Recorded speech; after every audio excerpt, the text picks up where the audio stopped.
භාවනා එක්ක ඔයාලා කතා කරන්න යන පළවෙනි කතාව තමයි මේක. මට ආපු පොඩි ප්‍රශ්නයක්. ප්‍රශ්නයක් කියන්නේ මෙහෙමයි. දැන් මම අහලා තියෙන කතාවක් තියෙනවා. කියලා තියෙනවා දැන් අපි ගත්තොත් දැන් පෘථුවිය ගන්නකො පෘථුවියේ දෙපැත්තේ දෙන්නෙක් ඉන්න ප්‍රධාන වශයෙන් ඉරයි හඳයි. හරිද? එතකොට කතාවට අතීතේ ඉඳන් අහලා තියෙන කතාවක් තියෙනවා. නිමේ කියන්නේ හරියට ඉර වගේ. ගැහණියක් කාන්තාවක් කියලා කියන්නේ හරියට හඳ වගේ. ඉතින් මට හිතුණා මේ ඇයි එහෙම කියන්නේ? එහෙම කියලා තියෙනවා නම් ඇයි එහෙම කියන්නේ? ඔක තමයි මට අහපු ප්‍රශ්නේ. නිමේ ඉරටත් කාන්තාවක් හඳටත් ඇයි උපමා කරන්නේ? ඇයි එහෙම සමාන කරලා තියෙන්නේ? ඉතින් මොනවා ප්‍රශ්නේ ගැන මට කතා කරන්න හිතුණා. නිකන් අදහසක් විතරයි. ඒ අදහස ගැන කතා කරන්න හිතුණා යාළුවෝගෙන් අහන්න හිතුණා. ඇයි එහෙම කියන්නේ කියලා. ඉතින් මම යාළුවෝගෙන් අහුවට පස්සේ මේ මට හිතා ගන්න බැරි විදිහට එක එක්කෙනාගෙන් වෙනස් විදිහේ අදහස් මට ගොඩාරියක් ආවා. එතකොට තමයි මට තේරුනේ ලෝකයේ ගෝලාකාරයි මිනිසුන් විවිධාකාරයි කියලා. මොකද මිනිසුන්ගේ අදහස් අපි හිතනවට වඩා එකින් එකට මාන විදිහට වෙනස් අදහස් ටිකක් මට හම්බ වුණා. හරි. එහෙනම් ප්‍රශ්නේ මතකයිනේ. ප්‍රශ්නේ තමයි කාන්තාවක් හඳටත් පිරිමියෙක් ඉරටත් ඇයි සමාන කරන්නේ? ඇයි එහෙම කිව්වේ? මොකක්ද හේතුව? මොකක්ද ඔයාලගේ අදහස? ඔබ තමයි අහුවේ. ඉතින් මට හිතුණා මේ ගැන කතා කරන්න විශේෂ නායකට යන්න. අපි ඉස්සෙල්ලා හිට පොඩ්ඩක් ගිහින් ඊට පස්සේ අපි මොනවද යාළුවෝ කිව්වේ? මොනවද යාළුවගේ අදහස්? සහ මොකක්ද මගේ අදහස? අපි මේ ඔක්කොම ගැන කතා කරමු.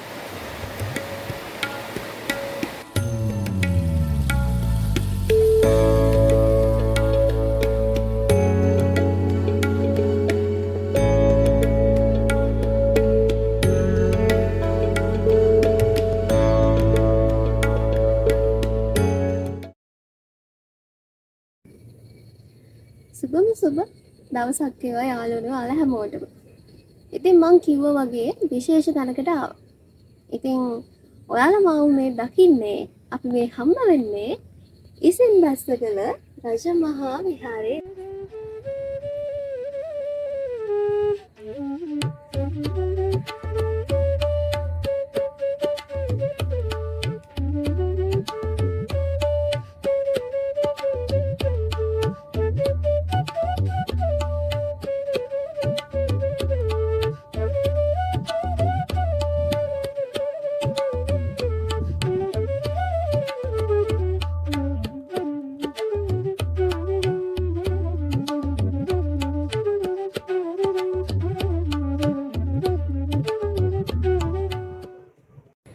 ඉතින් මම ඔයාලට කියපු කතාව ඔයාලත් එක්ක බෙදා ගන්න ඉස්සෙල්ලා අපි යමු ඉසින් බස්සගල විහිර වඳින්න. ඉතින් ඔයාලා මාත් එක්කම රැඳිලා ඉන්න මොකක්ද මේ කතාව කියලා අහන්න.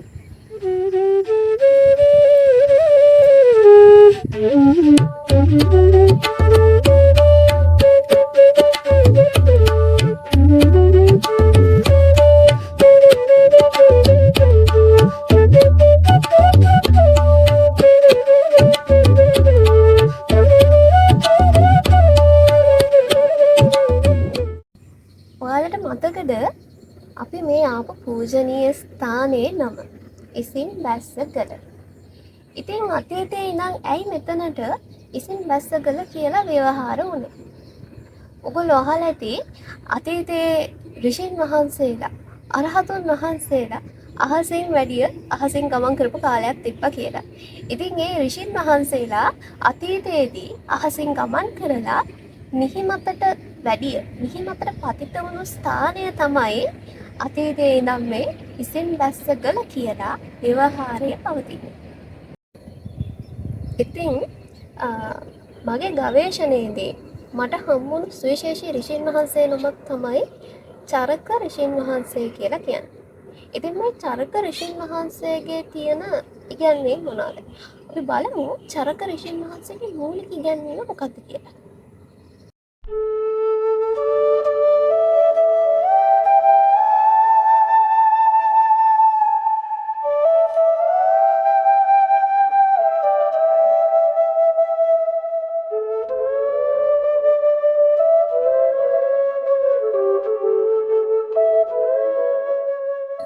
ලෝකෙ හැදිලා තියෙන්නේ හිරු කිරණුයි මවගේ කිරිවලනුයි කියලා කතාවක් තියෙනවා. අපි එහෙම කිව්වට චරක ඍෂිතුමාට තිබ්බ වෙනස් අදහසක්. ඔයාලා අර අහපු ශ්ලෝකයේදී චරක ඍෂිතුමා කියනවා මේ ලෝකේ පැවැත්මට බලපාන ප්‍රධාන බලයන් තුනක් තියෙනවා කියලා. ඉර හඳ. අපි කතා කරේ ඒ දෙකනේ. ඒ දෙක විතරක් නෙවෙයි සුළඟත් මේ පැවැත්මට තියෙනවා කියලා. අපි යමුකෝ මාතෘකාවට. මම මගේ යාළුවන්ගෙන් ඇහුවේ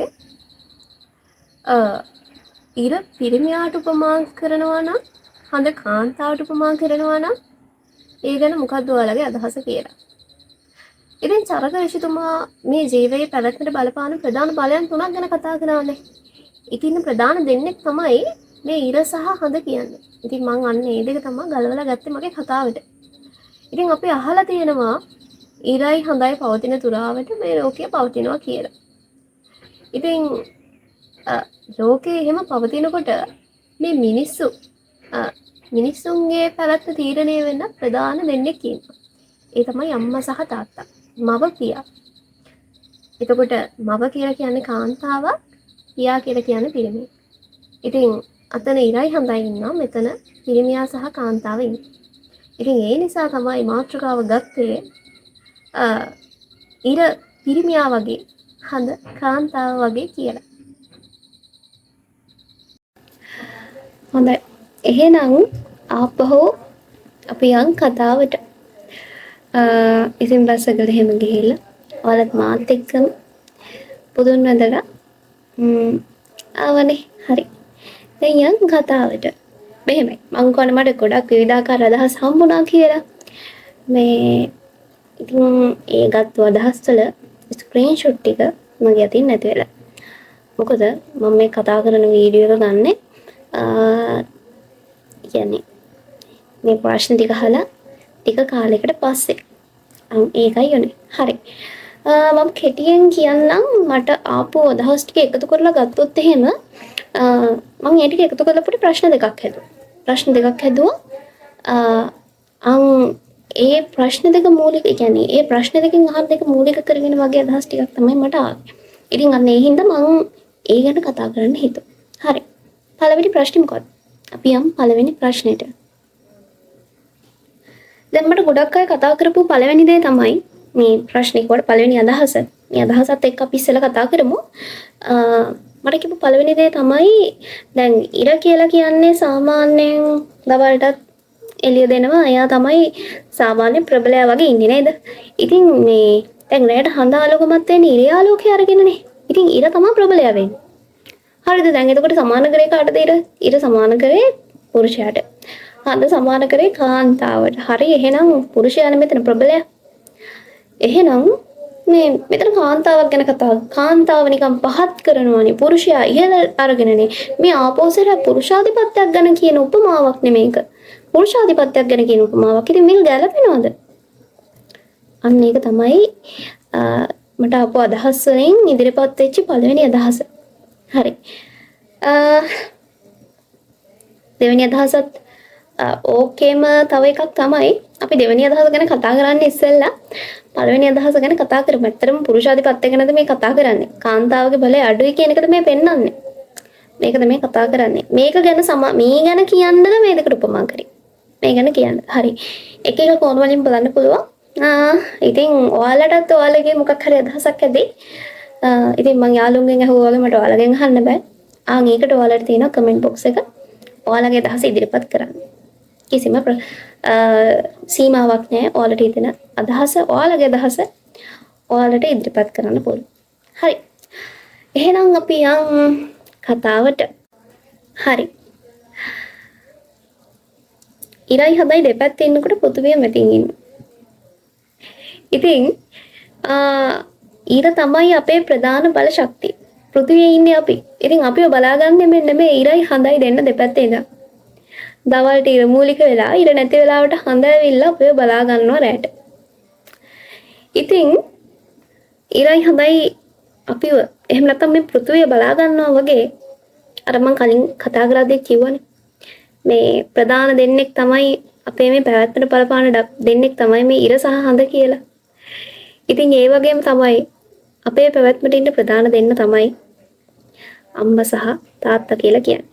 ඉතින් මම විශ්වාස කරන දෙයක් තමයි කුඩා කාලේ ඉඳන් පිරිමියෙක් ගත්තොත් එහෙම පිරිමියා වැඩිගෙන ගිහිල්ලා පිරිමියා වගකීම් සහිතම පිරිමියාගේ ඒ ඔක්කොම ඒ අත්දැකීම් එකතු කරගෙන පිරිමියා වගකීම් සහිතවම චරිතය බවට පත් වෙන චරිතය පියා කියන චරිතය. එහෙම නැත්නම් තාත්තා අප්පච්චි කියන චරිතය.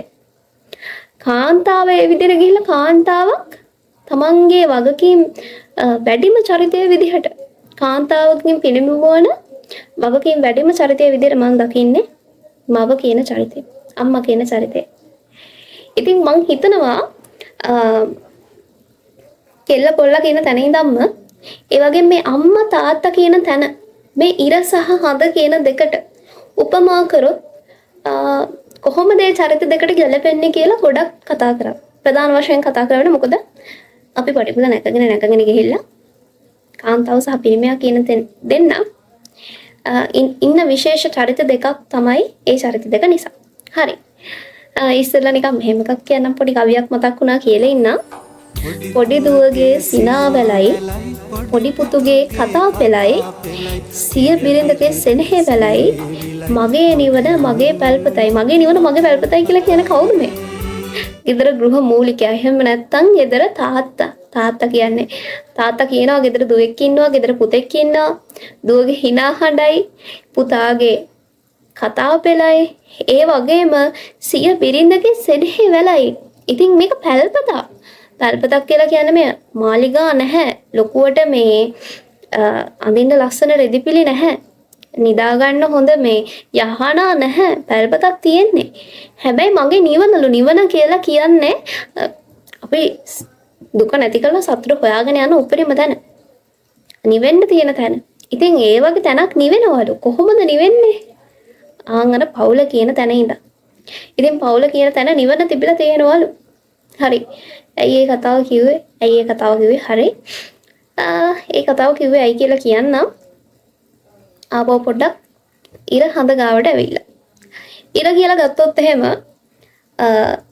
පෘථුවිය තුල ඉන්න, එහෙම නැත්නම් අපිට මේ ඉන්න ප්‍රධාන බල ශක්තිය. ඉර ගත්තොත් මොන වගේද?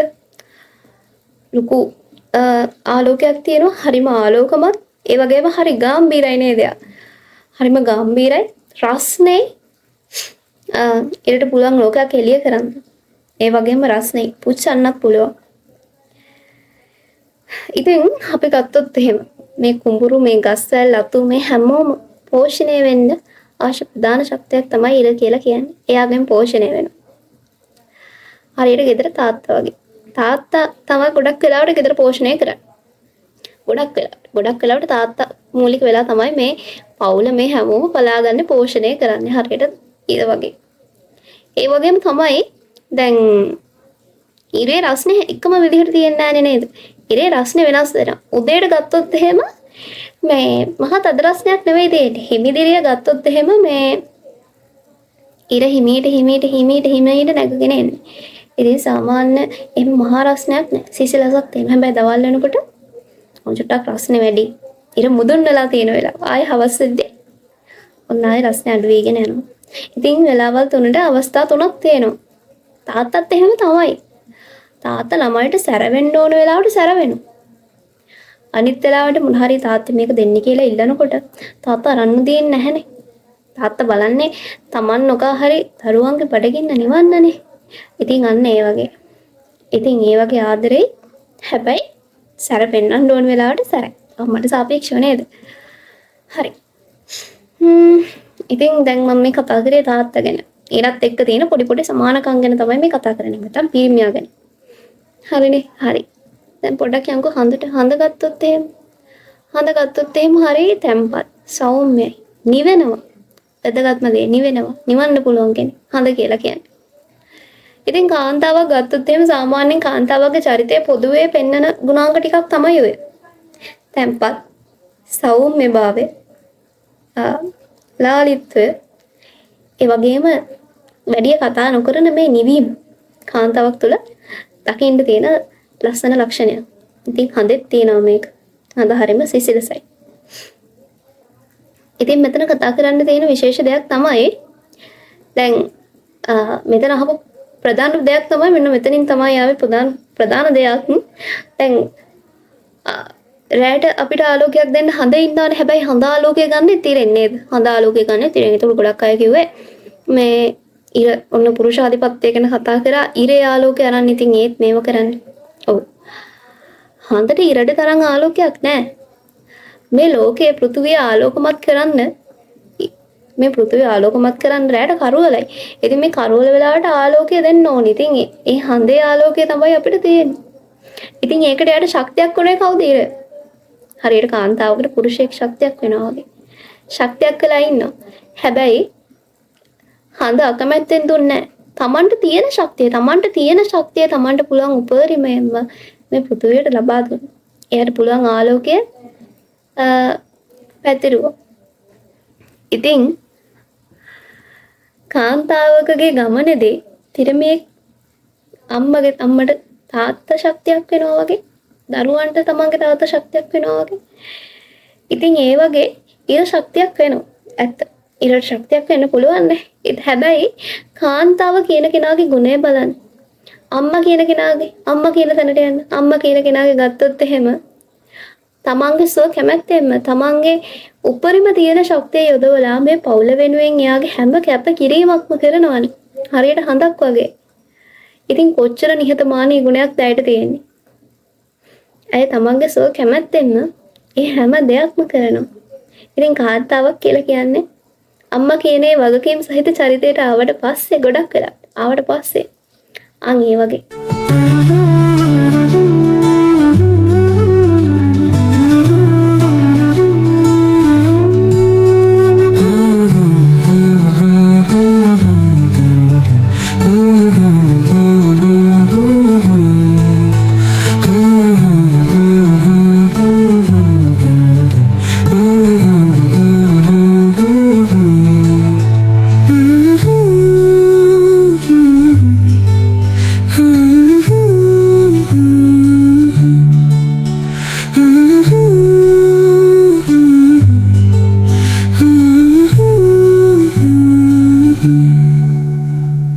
Mm-hmm.